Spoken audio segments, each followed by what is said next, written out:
The time I got robbed. Hey guys, what's up? It's Lauren And Marilyn Ford. and today we're going to be talking about social life while in college. This is part 3 of a 4-part series about our college life experiences. Don't forget to like, comment, and subscribe. Turn on those post notifications so that way you know when we post our next episode. Let's get started. Let's get it.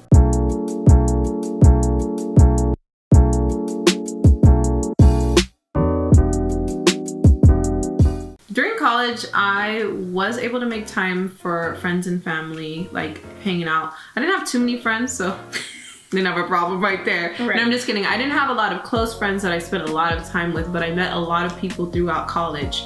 As far as family, I would go and see them like once a week when I was in California. So I would, just try to keep up with that. Sometimes I wouldn't though, and it'd be like kind of sad. But for the most part, I saw my family once a week, and then because I was living with Lauren for a while, this is like my best friend. We've been best friends for like a long time. So we were the only people hanging out with each other. Mm-hmm. So when she was with me, we were together. We'd be hanging out. So I had enough social time, I guess.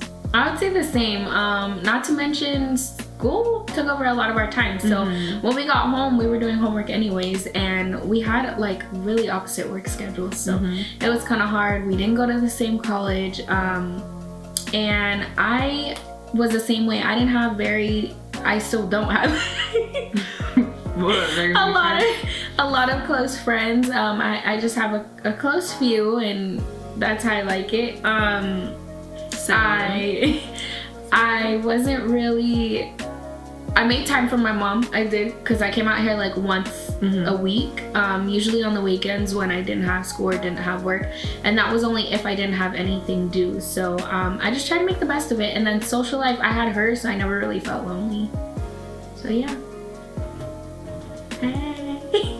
In my first year of college, I partied a lot. Like, there was so many events for freshmen. I was out dropping my guitar. Okay. No, I'm just kidding. But they had a lot of events for freshmen. They had like house parties, the parties at the school, parties for college students in the city of Atlanta. So there was a lot going on in Atlanta for us to party. But when I came to California, there wasn't so much stuff we were doing nightlife wise for us, because we weren't 21 yet. So I didn't do too much partying at my later college career time.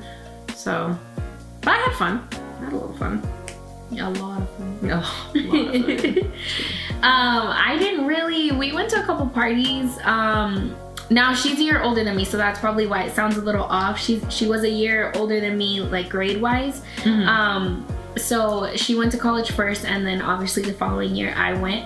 So we really didn't do too much. I mean, we went out a couple times, we drank a couple times, but again, we weren't of age to be, like, we weren't 21 to be in the club yet. And then the 18 and over parties we didn't really know about, but again, with school, having the financial responsibility of living on our own, I think that, like, that was a lot for us. Which leads us to where we lived. Now, we lived in an apartment. I didn't live on campus. You want to explain your first year, because you did. Oh, okay. My first year I started off in a dorm. It was a terrible experience. I never wanted to live in a dorm after that year. And I think it was just the dorm that I had. Not all dorms in general are bad places to stay. It was just mine. And I like the freedom of getting off of campus and coming back on. So later on, that's when I was like, oh, I don't want to do dorms anymore. I lived in a dorm, and then I lived in my parents' house, at my dad's house, and then I lived off campus about 30 minutes away from my school, at my last school. So when she came back from Clark, Atlanta, we lived together, and I didn't have a problem with sharing a room. There was nothing wrong with that to me. I think However, I think her having that dorm situation and experience kind of had a lot to do with wanting her own space.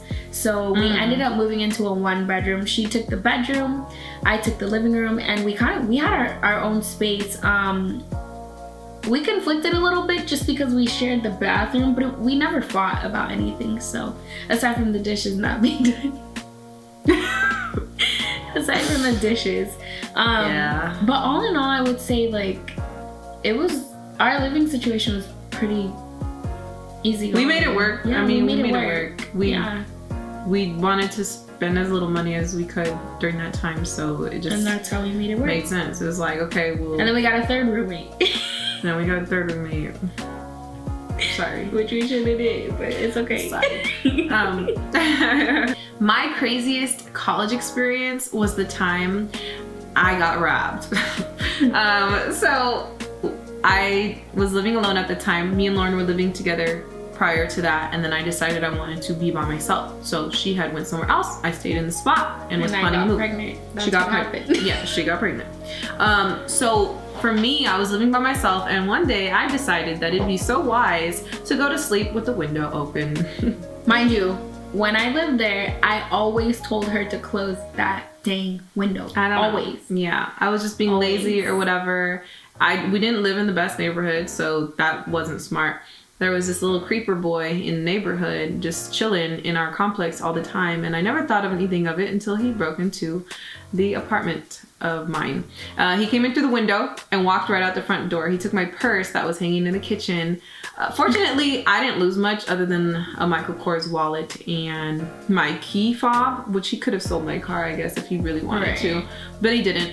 I had to get a new key fob and stuff like that. It was scarier because I was there by myself and I didn't know who it was at the time until I started thinking about it. And one of the neighbors saw him walking out of my apartment.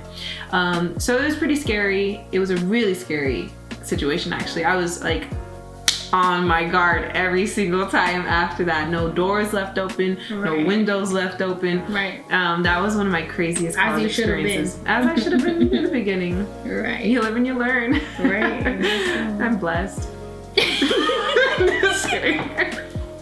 Crazy. I'm just kidding. So, I would say my crazy experience, like while in college and living alone, was so we were living together. So I mean, living alone as far as like not living with our parents.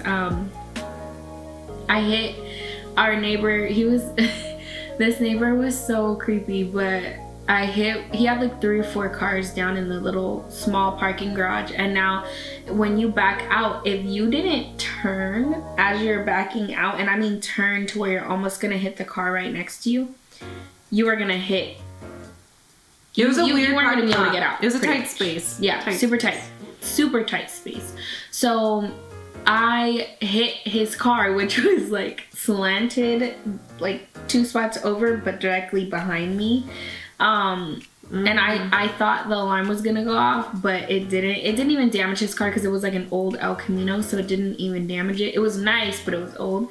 And I just like put my car in gear and I drove off so fast because I really thought usually he was downstairs. Oh yeah, and I really thought he saw me, so I just took off, like acted like nothing ever happened. Alrighty guys, so that wraps up part 3 of our 4-part series. Make sure to like this video, leave a comment, and subscribe to this YouTube channel.